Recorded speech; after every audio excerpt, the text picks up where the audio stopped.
volver a su país. Así que muchas gracias por su ministerio. Quiero comenzar por agradecerle por el banquete de ayer. Fue muy lindo, inolvidable. Doy gracias a Dios por tanto esfuerzo, los que estaban a las 4 de la mañana haciendo ruido acá atrás, los que fueron a buscar esos pobres animales que el jueves estaban viviendo una buena vida, y más que nada por todas las lindas palabras que nos han dicho cuando estábamos hablando. Y bueno, ya saqué más fotos en los últimos 2 días que en toda mi vida, creo. Así que no se olviden de mandarme las fotos. Estaba pensando que calculo que probablemente he predicado alrededor de 3,000 veces de este púlpito. Les aclaro, esta mañana hice un desastre y estoy esperando no hacer lo mismo ahora. Creo que estoy un poco mejor controlado en esta tarde, pero vamos a ver. Pero bueno, esto es la última oportunidad de predicar así como pastor un domingo, y estamos agradecidos por Dios por todas esas veces que pudimos y por esta oportunidad de hoy. Pero para que no me haga lío ahora, vamos a abrir nuestras Biblias. Vamos a 2 Timoteo. Mira, yo estoy en 1 de Pedro, así que ya estamos en grave problema. ¿Dónde está Timoteo? Allí está. 2 Timoteo capítulo 4. Encima estoy casi afónico. Así que Dios tiene un buen sentido de humor, ¿no? Es mi último mensaje y creo que voy a poder terminarlo, pero estoy casi afónico. Bueno, en este capítulo, en este libro, hemos llegado a la última carta de Pablo y estamos en el último capítulo y estamos en las últimas palabras de Pablo. Las últimas cosas que tenemos de Pablo en su vida antes de que él murió. Quiero hacerles recordar y darles un pequeño resumen de este capítulo. Primero vimos en versículos 1 a 8 la gran importancia de la prédica de la palabra de Dios. Recuerden que el Señor le dio a Pablo dio a Timoteo un cargo solemne. Tenía 2 testigos para dar este cargo, que era el Dios el Padre y Dios el Hijo. Él habló con autoridad apostólico. Él dijo, predicar la palabra a tiempo y fuera de tiempo. Y nos dijo el por qué. El por qué fue, versículos 3 y 4, porque vendrán días cuando no soportarán la sana doctrina. Hay que predicar la sana doctrina cuando no lo soportan. El por qué era porque él dice, yo he terminado mi carrera, mi ministerio termina. Y entonces yo voy a morir, pero la palabra tiene que seguir siendo predicado. Y el por qué era porque versículo 5 Pablo dice a Timoteo, ya es tu tiempo. Tú tienes que sufrir penalidades, tú tienes que predicar la palabra, tú tienes que cumplir con tu ministerio. Entonces está marcando que la prédica de la palabra es fundamental y tan importante. El segundo párrafo del capítulo, Pablo cambiaba y hablaba de la importancia de la gente. La importancia de la gente. Y vimos allí 6 personas, lo presentamos en esta manera, 6 personas que se encuentran en todo el ministerio. Vimos personas que fueron oposición a la palabra de Dios. Vimos uno que había abandonado a Pablo en el ministerio porque amaba más al mundo. Vimos algunos que Pablo dijo que vengan porque son útiles para el ministerio. Y vimos personas amadas por Pablo que él quería ver una vez más antes de morir, que habían participado en su ministerio. Y dimos esta definición, que es una definición clásica de lo que es la prédica, que es esta. La prédica de la palabra de Dios es el hombre de Dios dando el mensaje de Dios al pueblo de Dios. Entonces allí eso combina el hecho de que estamos dando la verdad de Dios, pero por tan importante que sea, no tiene importancia si no está dado a la gente. Entonces Pablo marcaba la gran importancia de la prédica de la palabra, la gran importancia de la gente. Y hoy en los últimos versículos nos va a hablar de la importancia de la fidelidad de Dios. La importancia de la fidelidad de Dios. Y Pablo, al enfrentar la muerte la muerte segura e inminente, que ya sabía que venía, ya había anunciado eso, Pablo revela su confianza total en la fidelidad de Dios. Y él descansa en la realidad de que Dios hace lo que ningún hombre puede hacer. Vamos a leer versículo 16 en adelante. Ya les aviso que algo muy distinto a lo que hice toda mi vida. Hay un montón de saludos en este párrafo que yo no voy a tratar porque no tengo tiempo. Tendría que quedarme otro mes para hacerlo. Y entonces vamos a saltar eso, pero vamos a ver cómo Pablo está enfrentando la muerte y todas las cosas con la confianza que tiene de la fidelidad de Dios. Versículo 16, Pablo dice así: en mi primera defensa nadie estuvo a mi lado, sino que todos me abandonaron, pues no se les tenga en cuenta. Pero el Señor estuvo conmigo y me fortaleció, a fin de que por mí se cumpliera cabalmente la proclamación del mensaje y que todos los gentiles oyeran. Y fui librado de la boca del león. El Señor me librará de toda obra mala y me traerá salvo a su reino celestial. A Él sea la gloria por los siglos de los siglos. Amén. Saluda a Prisca y a Aquila y a la casa de Onesíforo. Erasto se quedó en Corinto, pero a Trófimo lo dejé enfermo en Mileto. Procura venir antes del invierno. Eúbulo te saluda, también Pudente, Lino, Claudia y todos los hermanos. El Señor sea con tu espíritu. La gracia sea con ustedes. Vamos a ver en estos versículos 4 acciones de Dios que solo Dios puede hacer. 4 acciones de Dios que solo Dios puede hacer. Les advierto también antes de arrancar con esos 4, que el primero es como 3/4 del mensaje, ¿no? Yo he amenazado, como es mi último mensaje, de predicar esta mañana. Y si no les digo eso cuando termino el primer punto, van a decir, el hombre va a cumplir, va a predicar esta mañana. Pero el primer punto es la gran mayoría del mensaje. Perdón, entonces vamos a ver aquí 4 acciones de Dios que solo Dios puede hacer. La primera acción así es que el Señor siempre estará contigo. El Señor siempre estará contigo. El mejor hombre del mundo no puede prometer eso. El mejor hombre del mundo no puede cumplir con eso. Miramos en este pasaje otra vez, y yo sé que ya conocen la historia, pero vamos a repasar las circunstancias en las cuales se encuentra Pablo en versículo 16. En el año 64 después de Cristo, se quemó la ciudad de Roma, la capital del imperio, se quemó. El fuego duró 6 días. 70% de la ciudad fue destruido. Había un rumor que hasta el día de hoy no sabemos si era verdad o no, aunque sospechamos que era verdad. El rumor fue que el emperador Nerón ordenó el fuego para poder edificar algo más magnífico.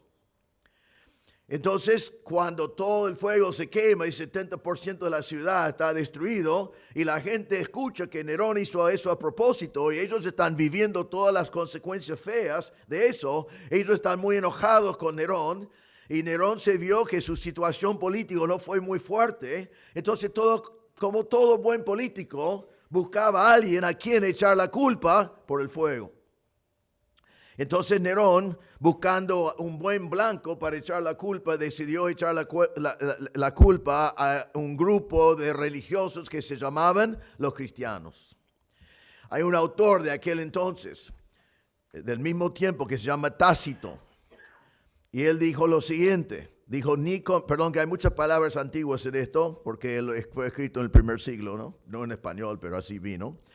Pero él explica lo que pasaba. Dice, ni con los remedios humanos, ni con las larguezas del príncipe o con los cultos expiatorios perdía fuerza la creencia infamante de que el incendio había sido ordenado por Nerón. Él no podía borrar esa idea. Nerón presentó como culpables y sometió a los más rebuscados tormentos a los que el vulgo llamaba cristianos, odiados por los ignominios. Cristo, del que recibían el nombre, había sido ejecutado por el procurador Poncio Pilato bajo el gobierno de Tiberio. La execrable superstición reprimida momentáneamente, renació de nuevo, no solo por Judea, origen de mal, sino por toda la ciudad, lugar en que todo confluyen y donde se celebran toda clase de atrocidades y vergüenzas. Y él va marcando, en vez de leer cada palabra, le voy a decir lo que Nerón hizo cuando echó la culpa a los cristianos. Tácito dice que algunos de los cristianos fueron crucificados. Crucifixión fue la manera más terrible que el hombre ha inventado en toda la historia para que un hombre muriera. Una manera cruel, doloroso, problemático, muy feo, pero los cristianos fueron matados así por Nerón. Nerón también tomó algunos y los como que cosió sobre ellos pieles de animales y los echó en el Coliseo, en el anfiteatro, para que ellos fueran atacados por otros animales, destruyéndolos porque estaban con esos pieles. Y quizás el más feo de todo, él cubrió a muchos de ellos de brea y los quemaban como antorchas humanas en sus jardines cuando él estaba haciendo fiestas. Así murieron muchos de los cristianos de aquel entonces, y cuando Pablo escribe estas palabras, el que está en poder todavía es Nerón. Y Nerón sabe que Pablo es uno de los líderes de los cristianos, y Nerón va a ser el autor de la muerte de tanto Pablo como el apóstol Pedro. En Hechos 28-22, ya en el libro de los Hechos decía, pero deseamos oír por ti mismo lo que enseñas, porque lo que sabemos de esta secta, dice allí, del cristianismo, es que en todas partes se habla contra ella. Entonces, Nerón vio un blanco fácil, echó la culpa a los cristianos y comenzó una persecución terrible de parte de los romanos que seguía en distintos momentos hasta el año 313. Entonces Pablo está en la cárcel aquí cuando encontramos este pasaje, esperando su juicio. Ahora mire cómo él lo presenta, dice en versículo 16, en mi primera defensa. En Roma en aquel entonces, según su manera de hacer juicios y delante del corte, ellos tenían dos partes. El primero se llamaba el primo actio y después vino un segundo actio. En el primo actio, que creo que Pablo está hablando de eso cuando dice en mi primera defensa, el acusado está presentado y delante de él y delante de los jueces vienen personas para acusarle de algún crimen. Pero también en ese momento, él tiene la oportunidad de tener un abogado o un amigo o alguien que da testimonio de que es una buena persona, de dar una defensa a su parte. Y en el primer actio, el juez decide si realmente no hay evidencia de que sea un criminal, entonces lo deja libre, o le pone en la cárcel esperando el segundo actio cuando va a terminar con su juicio y recibir su sentencia. Entonces Pablo está hablando aquí del primo actio cuando dice en mi primera defensa. Entonces en su primera defensa Pablo podía haber mirado alrededor y hubiera dicho, bueno, ¿quién me va a venir a defender? ¿Quién va a venir y dar testimonio de quién soy yo? De que no soy un criminal, que simplemente soy un predicador. ¿Quién va a presentarse para apoyarme? ¿Quién va a venir para abogar a mi favor? Y miren lo que dice el pasaje. Voy a nombrar por ahora una sola palabra que es muy llamativo. Dice, en mi primera defensa, ¿qué? Nadie defendía al gran apóstol. Nadie se presentó. Nadie se ofreció como testigo. Sabemos que Pablo había predicado en todo el mundo. Había predicado a multitudes, dice en el libro de los Hechos. En 2 Timoteo 2:2, cuando está hablando a Timoteo, dice, lo que has oído de mí ante la presencia de muchos testigos. Había gente por todas partes que sabían que Pablo no era un criminal, que sabía lo que era su mensaje, que sabía de su sacrificio, que sabía de su compromiso, que sabía que era un hombre de Dios. Pero ahora cuando está delante de las autoridades en su primera defensa, nadie. Ahora Pablo era como nosotros, él no fue Dios, él fue un hombre como nosotros. Podemos imaginar cómo Pablo habrá sentido después de ministrar a miles y miles y miles y miles de personas y ser utilizado por el Señor para impactar las vidas de tantas personas. Y cuando está delante de las autoridades, ¿quién se presenta? Nadie. Ahora Pablo sabía también por qué no se presentaron. No se presentaron porque era peligroso. Él no fue un criminal, pero iba a morir por ser un cristiano. ¿Qué testimonio puedo dar? Yo soy un cristiano también, él es un buen cristiano. Eso te pone en peligro de morir también. Entonces ellos vieron el peligro, vieron que tenían miedo de morir también, y entonces en el momento clave nadie se presentó. Entonces encontramos aquí a Pablo enfrentando solo a las autoridades a la muerte. Pero no solamente dice que nadie, dice en mi primera defensa, nadie estuvo a mi lado, que significa nadie se presentó, nadie abogó por mí. Y después dice, sino que todos me abandonaron. Todos me abandonaron. La palabra abandonado significa desamparado, significa que fue dejado totalmente solo. La palabra significa que se separaron de él.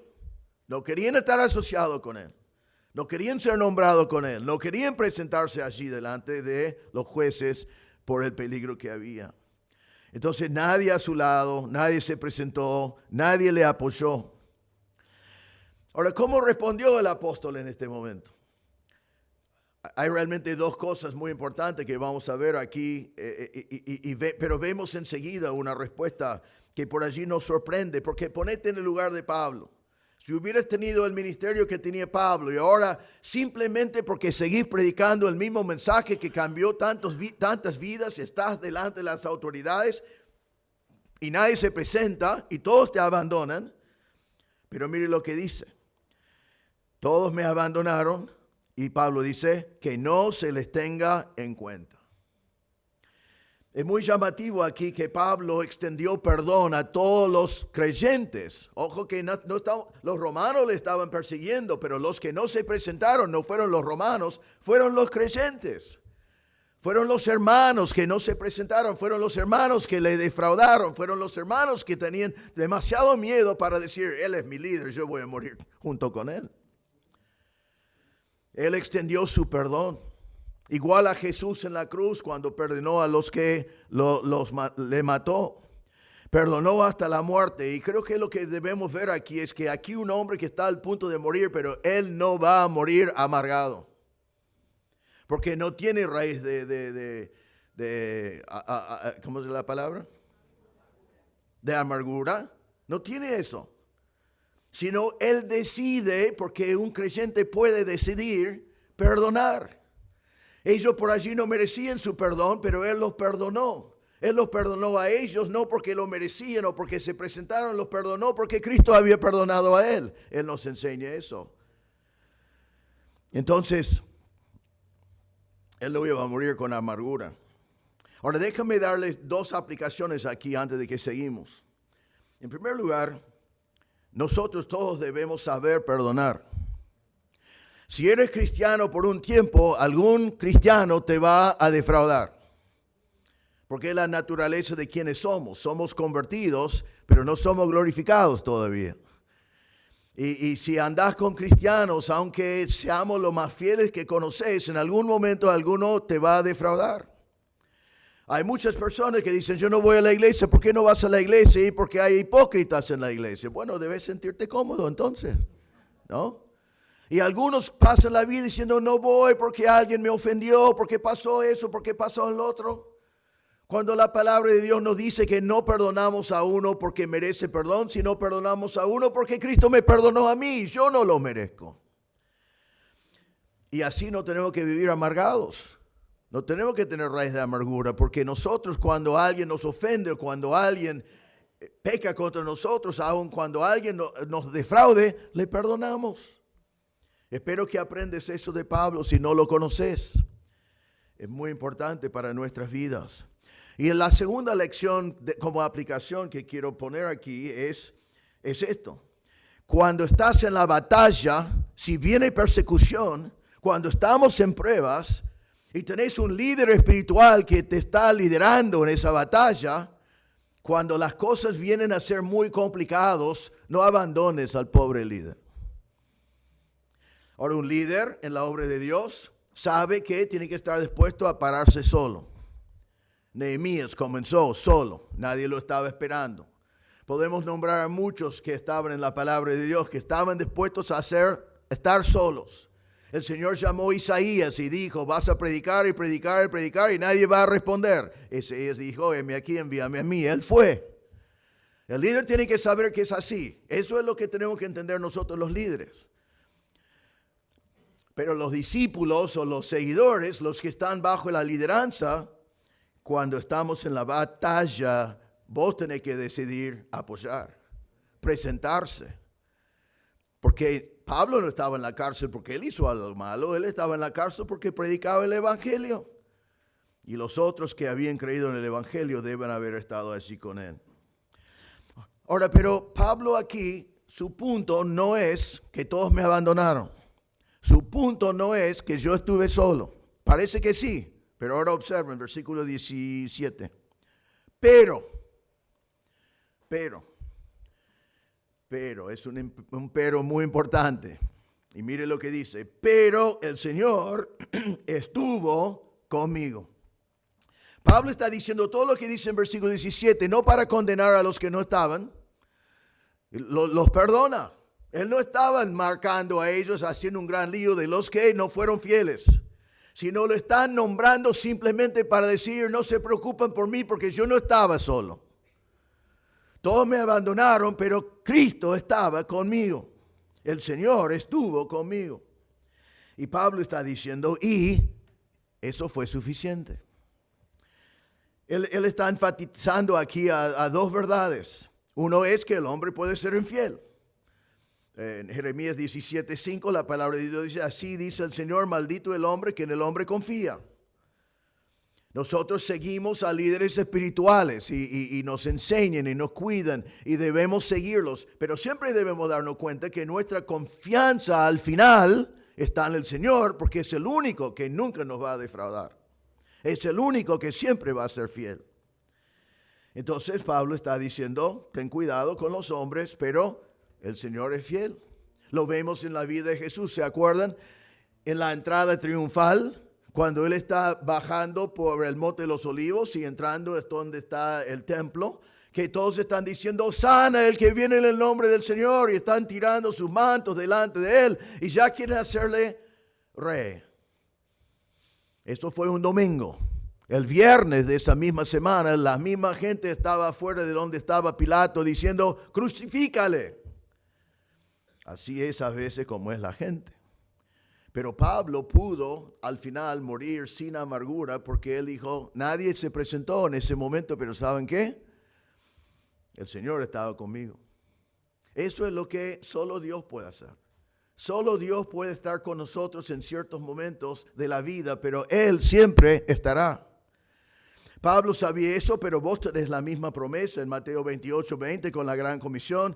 Él dice, yo estoy con ustedes todos los días hasta el fin del mundo. Eso es una promesa para ti y para mí. Hebreos 13:5 dice, sea el carácter de ustedes sin avaricia, contentos con lo que tienen, porque Él mismo ha dicho, nunca te dejaré ni te desampararé. Entonces Pablo no está enfatizando quién abandonó, Pablo está enfatizando el Dios fiel que siempre estaba presente con él, especialmente en este momento más difícil de su vida. Entonces Dios es siempre fiel.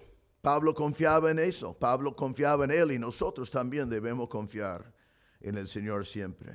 El Señor se presentó, el Señor era su abogado, el Señor se puso a su lado. Dios utiliza a hombres de Dios fieles, pero al final nuestra confianza tiene que estar en Dios. Solo Él puede estar siempre y puede saber siempre lo que está pasando. Entonces, Pablo dice, nadie más estaba, pero versículo 17, el Señor estuvo conmigo. Y no solamente eso, dice, y me fortaleció.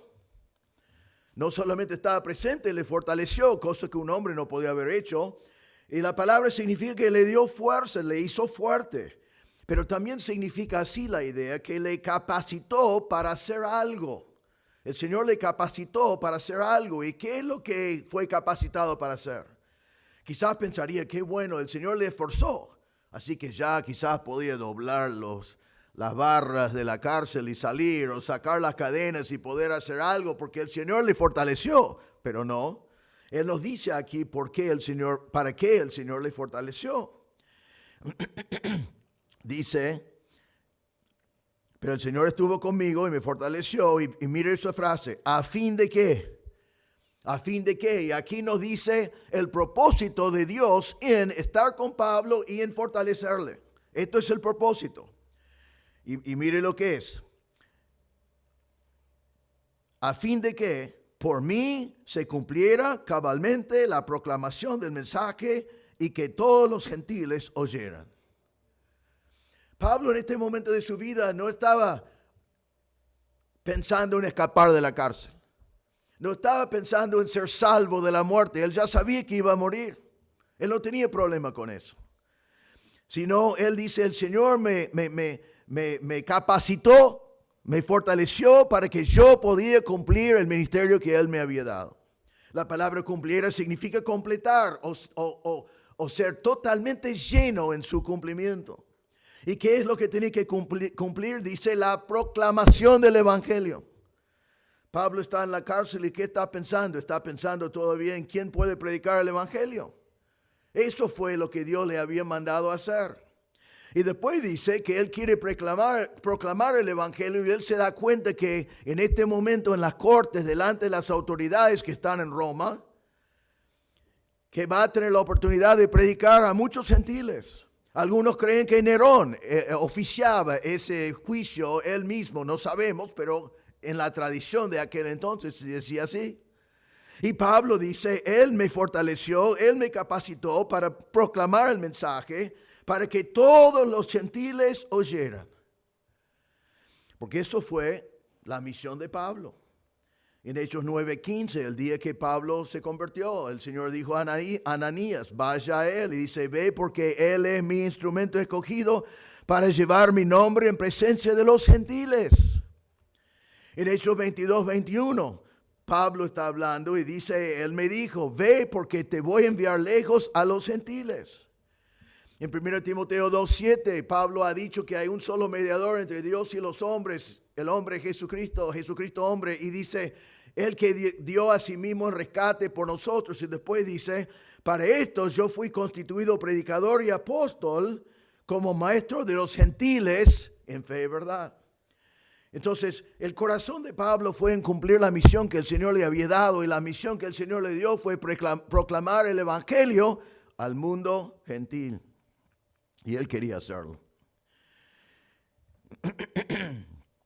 Hay un comentarista que se llama Holman que dijo así.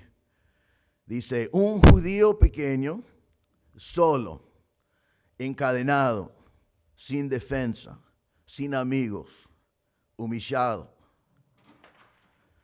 predicó el Evangelio en Roma delante de todas las autoridades. Así hace Dios su obra. Y eso es lo que Pablo quería cumplir. Y como dije, quizás delante de Nerón mismo. Pablo fue fiel a su propósito eterno hasta el fin, hasta la muerte. Ahora Pablo después dice, todavía en versículo 17, y fui librado de la boca del león. ¿Quién es el león? ¿No? ¿Querés saber quién es el león? Bueno, escuche con atención. No sabemos. No sabemos. Y no importa que no sabemos. Hay muchas especulaciones. Quizás estaba diciendo que fue salvado en su primera defensa del emperador. A veces el emperador fue llamado el león. Algunos creen que significaba que por el momento había sido salvado de ser echado a los leones en el anfiteatro. Algunos pensaban que está diciendo que fue salvo hasta ese momento de la muerte, porque en pasaje como Salmo 22:21 dice, sálvame de la boca del león. O en Salmo 35:17 dice, ¿hasta cuándo, Señor, estarás mirando? Rescata mi alma de sus estragos, mi única vida de los leones. Puede ser. Algunos creen que fue Satanás, porque 1 de Pedro 5:8 nos advierta de nuestro enemigo Satanás, que anda como un león rugiente buscando a quien devorar. Quiero decirles que no sabemos cuál es, pero también quiero decirles que no importa quién es, porque eso no es el punto. El punto no es el blanco, la boca del león. Podía haber sido muchas cosas la boca del león. Podía haber sido cualquier poder que podemos pensar, entre Nerón hasta Satanás. Eso no es el punto. El punto es, el Señor le libró. El Señor le libró. Así, ¿está bien así, libró? El Señor le libró. Eso es el punto. Él tenía poder para hacerlo. ¿Y por qué le libró? ¿Para que podía salir de la cárcel? No, le libró para que podía llegar a su segunda defensa y predicar el evangelio a los gentiles. Y Pablo entonces marca eso. En mi primera defensa, con todo lo que había pasado, el Señor estaba conmigo, me fortaleció para que yo predicara el evangelio y fue librado de la boca del león para poder predicar. Hermano, que el propósito de tu vida sea de glorificar a Dios por cumplir con la gran comisión hasta la muerte. En nuestra iglesia hemos dicho por años que el propósito de nuestra iglesia es glorificar a Dios por cumplir con la gran comisión.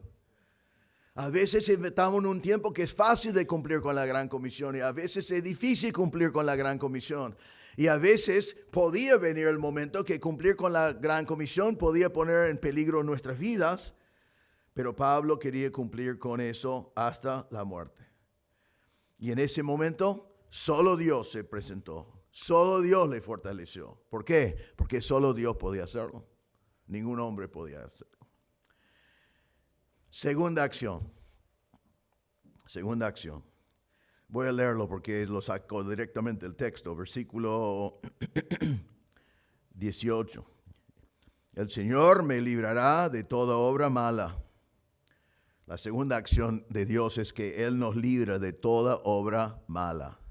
Ahora, otra vez, esto no significa, Pablo no está diciendo el Señor me va a librar de toda la maldad de estos romanos, de los látigos o de... Pablo no fue crucificado porque tenía ciudadanía romana, así que para hacer misericordia con él, para que no sufra así porque era un ciudadano, no podían matarlo así, entonces le cortaron la cabeza.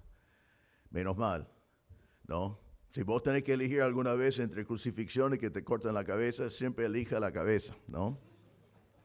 Pablo no estaba diciendo que Dios no iba a dejar a estos romanos hacerle doler. No estaba diciendo que va a ser fácil lo que él va a vivir. No estaba diciendo tampoco que significaba que no iba a morir. Porque para Pablo sabemos que morir no fue una cosa mala. ¿Qué decía Pablo? Filipenses 1:21, para mí el vivir es Cristo. Y el morir es ganancia. Filipenses 1:23, porque de ambos lados me siento apremiado, teniendo el deseo de partir y estar con Cristo, pues eso es mucho mejor. Eso no fue la mala obra de que él estaba preocupado. En 2 Corintios 5:8, Pablo dice, pero cobramos ánimo y preferimos más bien estar ausentes del cuerpo y habitar con el Señor. Él ya nos había dicho en el mismo capítulo que él iba a partir y después él iba a recibir la corona de gloria que el Señor le iba a dar porque él amaba su venida. Entonces eso no fue la obra mala de cual él fue librado. Pablo estaba diciendo allí, el Señor me va a librar para que yo pueda ser fiel hasta el final. Él también fue un hombre, un ser humano como nosotros. Las autoridades iban a querer intimidarlo. Las autoridades iban a tratar de hacerle negar a Cristo. Las autoridades eran crueles y ellos tenían poder absoluto para lograr las cosas que ellos querían lograr. Él iba a sufrir. Y él dice, por lo que me viene por delante, yo ya sé que voy a partir, voy a estar con el Señor, pero el Señor me librará de toda mal obra para que yo sea fiel hasta el final. La palabra librar significa rescatar o salvar de toda esa maldad. Saben, es muy interesante que Pablo está en la cárcel aquí y el emperador no tiene poder sobre él. El emperador pensaba que tenía poder sobre todo, pero no tenía poder sobre Pablo. Satanás es muy poderoso, pero él no tenía poder sobre Pablo aquí. La muerte es muy poderoso, pero la muerte nosotros no tememos y Pablo no le temía y no tenía poder sobre Pablo. Solo el Señor tenía poder en esta situación. Y el Señor le libró. Y solo el Señor puede hacer eso. en cualquier circunstancia de la vida, el que nos puede librar de toda obra mala para que nosotros seamos fieles a Dios en las circunstancias en las cuales estamos viviendo, es el Señor. Ningún hombre puede hacerlo. Y Pablo iba a morir con victoria. Pablo iba a morir siendo victorioso y terminando bien, como él ya había anunciado que terminó su carrera. Solo Dios pudo hacer eso. Tercera acción. Es en el mismo versículo, él sigue. El Señor me librará de toda obra mala y me traerá a salvo a su reino celestial. Todos nosotros sabemos que algún día vamos a morir, ¿no? Si el Señor no viene antes. Pero no es normal para nosotros saber la fecha, ¿no?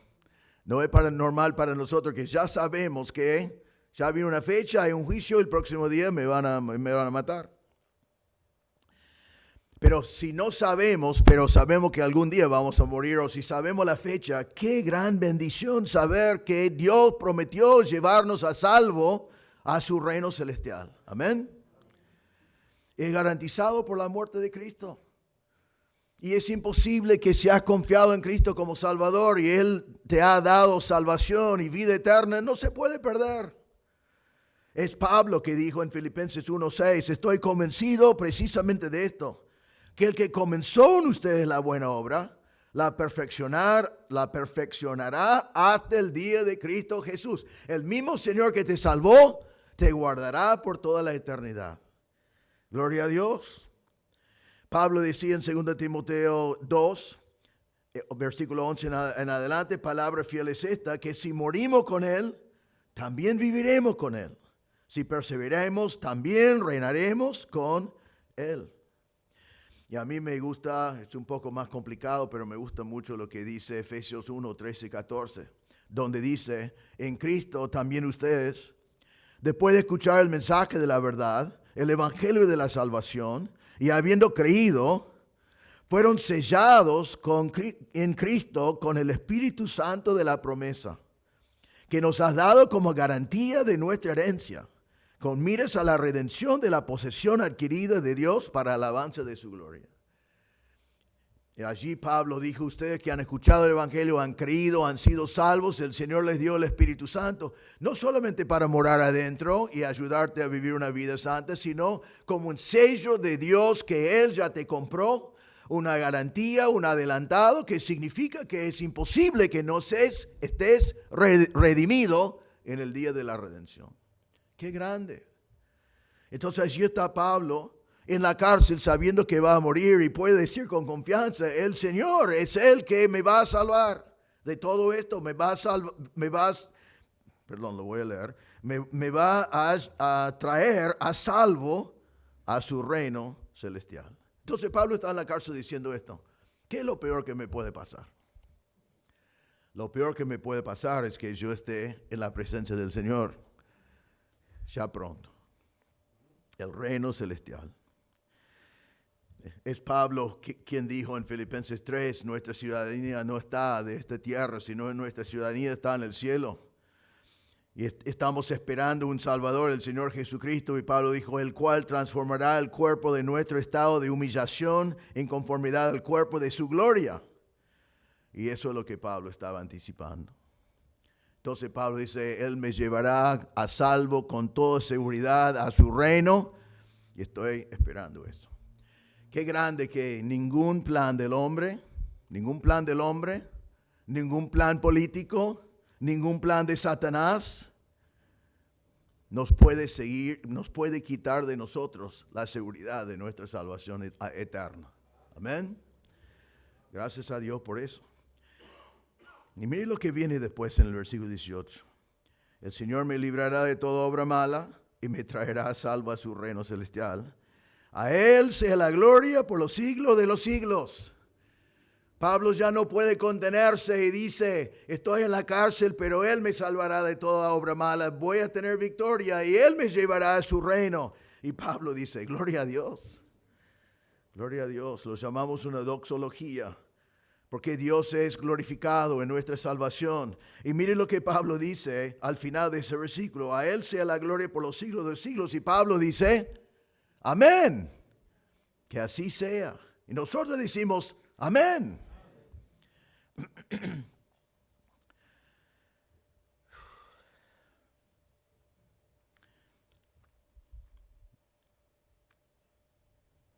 Ahora, esto es mi último mensaje como un pastor de este púlpito. Yo no soy el apóstol Pablo y no tengo conocimiento que mi muerte es inminente. Podía ser inminente, pero tengo el gusto de no saberlo, ¿no? Y nosotros planificamos volver muchas veces para visitarles y espero ser invitados a predicar.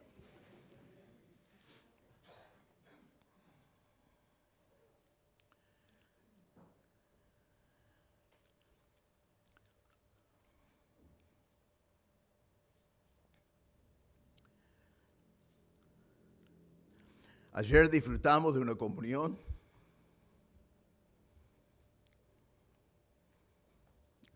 gloriosa, una comunión que yo no quiero dejar atrás. Pero pase lo que pase, vamos a disfrutar de esa comunión otra vez. Amén. En el reino celestial. Y decimos con Pablo, amén. Y solo Dios puede hacer eso. Es solo porque tenemos a nuestro Señor que sabemos que vamos a tener comunión así. Aún mejor, es increíble pensar que será mejor que ayer. Habrá cordero, creo que va a haber cordero en el cielo. Y asado también. Sé que Jesús con su cuerpo glorificado comió pescado. Espero que eso no sea la normalidad. Pero gloria a Dios que vamos a tener esa comunión. Y increíblemente va a ser mejor todavía. Solo Dios puede hacer eso. Cuarta acción. Como dije, voy a saltar aquí algunos saludos que no debemos hacer eso. Están en la Biblia por un propósito. Pero en esta ocasión tenemos que hacerlo. Y les invito a ir al versículo 22 para ver la cuarta acción del Señor que solo el Señor puede hacer. Dice así, y estas son las últimas palabras que tenemos de Pablo. Después de esto no tenemos nada de Pablo. Esta es la última cosa que Pablo escribió para todos nosotros. Y dice así, el Señor sea con tu espíritu. La gracia sea con ustedes. Déjame interpretarlo o traducirlo literalmente porque no hay ningún verbo en este versículo en griego. Sino en griego dice así, el Señor con tu espíritu. La gracia con ustedes. Un poco más fuerte. Pablo está diciendo a Timoteo, el Señor con tu espíritu. Pablo está diciendo, yo tengo que ausentarme. No es mi elección en sí, pero tengo que ausentarme. No voy a estar más contigo. No voy a poder estar allí. Pero el Señor estará contigo. Y Él dice, el Señor con tu espíritu. Encomendando en las manos del Señor a la persona al cual Él había ministrado, pero ahora lo encomienda a las manos del Señor porque Él va a estar ausente. Y cuando lo pensamos, mejor así, estamos hablando de 4 acciones de Dios que solo Dios puede hacer. ¿Qué mejor que encomendarnos mutuamente? Ahora voy a hablar de nosotros. Que nos encomendamos mutuamente al Señor. El Señor con nuestro espíritu. El Señor con tu espíritu. El Señor con mi espíritu. Porque Dios es omnipresente. Él no tiene que elegir un lugar. Dios es omnisciente. Él sabe todas las cosas siempre que están pasando. Y el Señor es omnipotente para ministrar a nosotros en todo momento. El gran predicador de los primeros siglos, Crisóstomo, dijo así, hablando de este versículo, dijo, no hay mejor oración que esta. No afligirse por mi partida. El Señor estará contigo.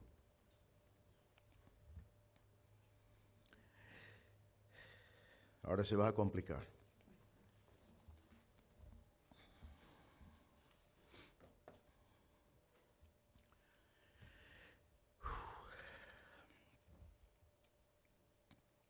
En Hebreos 13, 17 dice así: obedezcan a sus pastores y sujétense a ellos, porque ellos velan por sus almas, como quienes han de dar cuenta.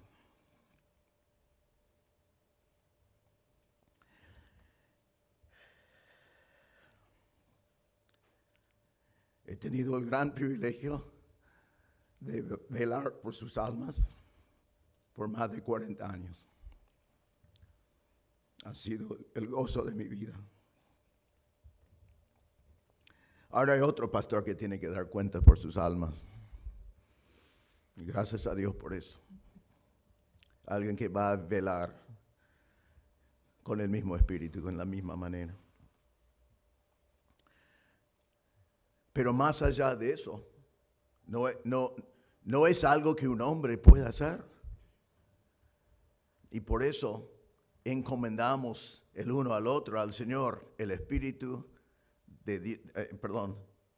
el Señor con tu espíritu. Y eso es lo que nosotros salimos con ese deseo para ustedes, sabiendo que ustedes hacen lo mismo por nosotros. Y el Señor estará con todos nosotros, aunque estemos separados. Pablo después dice la gracia con ustedes. Eso es la gracia que les salvó. Efesios 2, 8 y 9, la salvación no por obras, es por gracia. Es por fe, por gracia, porque es gratuito, porque el Señor pagó toda la cuenta. Si estás aquí y no conoces a Cristo como tu Salvador, no sabes que vas al cielo, te animo a entender que la Biblia dice algo que la religión no dice. La Biblia dice que la salvación es por gracia. No podés trabajar para conseguirlo, no podés comprarlo, no podés hacer ritos religiosos para lograrlo. Vos no podés ofrecer nada para tu salvación porque eres un pecador. Pero Cristo pagó toda la cuenta y lo recibís por fe y viene por gracia. Y si tratás de hacer algo tú para lograrlo, ya no sería por gracia, pero es por gracia. Pero aquí no solamente es la gracia que le salvó, sino la palabra significa el favor de Dios. Y Pablo dice, ahora yo me ausento, mis últimas palabras acá en la tierra. La gracia, el favor de Dios esté con vosotros. Que su gracia les acompañe. Eso es lo que Pablo deseaba para la gente de Éfeso y es lo que nosotros queremos para todos ustedes también en esta noche. Estas son 4 cosas que solo Dios puede hacer. Dios siempre estará contigo y con ustedes. El hombre te puede defraudar, el hombre se puede envejecer, el hombre como Pablo puede morir, pero el Señor jamás te desamparará, jamás te abandonará, porque Él es siempre fiel. Y eso es mejor. Hemos visto que hay que proclamar el Evangelio. Es el propósito de nuestras vidas. Mientras que estamos aquí conociendo a Cristo como Salvador, la comisión dada a nosotros es de hacer discípulos, predicando el Evangelio, glorificando a Dios por cumplir con la gran comisión. Cuando vengan distintos momentos en nuestras vidas, enfocamos en que Dios todavía nos tiene aquí para cumplir con su comisión. Nosotros pensamos seguir cumpliendo con eso allí. No estamos seguros de todos los detalles porque el Señor quiere que vayamos allí en este momento. Algunas cosas sabemos, pero no todo. Pero la comisión no termina.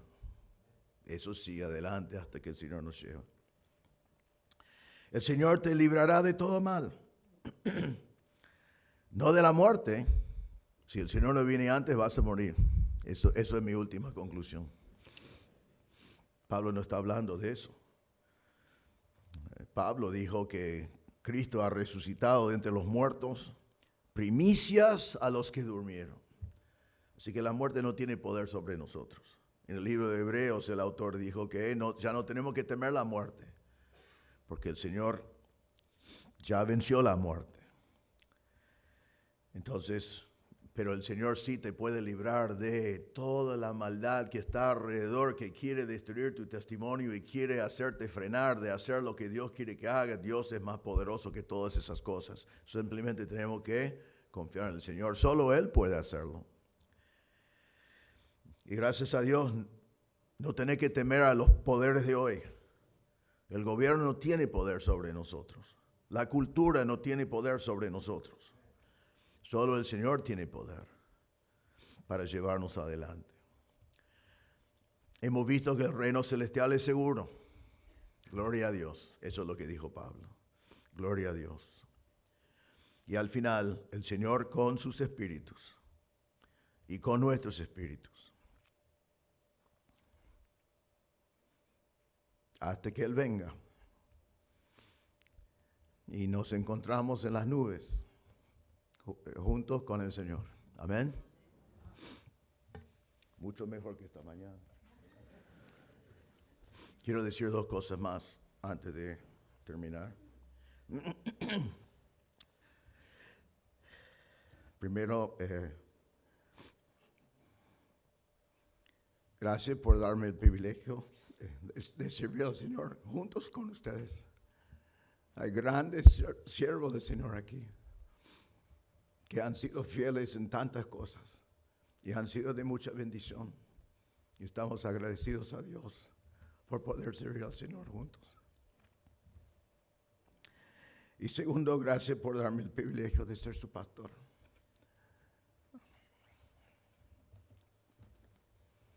Gracias, Señor, que ya terminé. Esta mañana tenía que dejar al pastor orar porque ya yo no podía, pero ahora voy a poder. Oremos.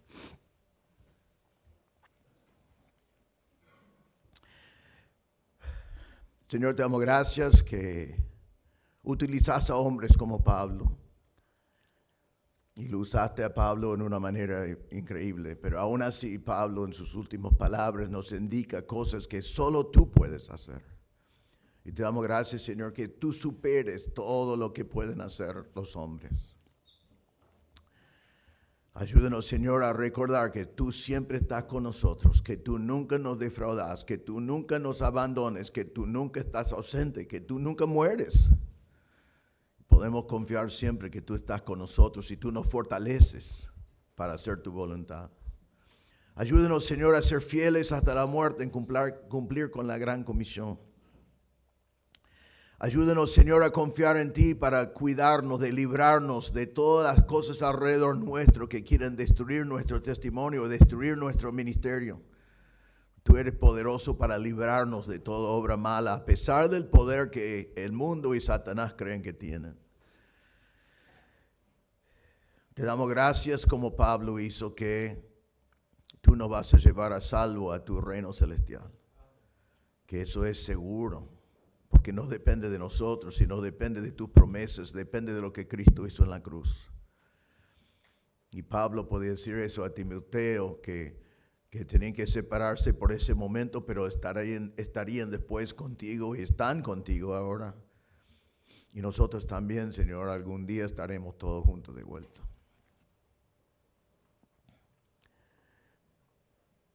Y te damos gracias, Señor, que podemos encomendarnos mutuamente,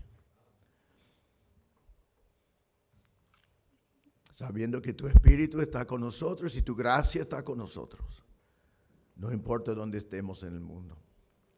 Te damos gracias y pido, Señor, para terminar, que si hay alguien presente que nunca confió en Cristo como Salvador, podía entender en este momento que es por gracia y no por obras, y venir humildemente delante del Señor, arrepentido de su pecado y confiando que la obra de Cristo en la cruz es suficiente. Te damos gracias en el nombre del Señor Jesús. Amén.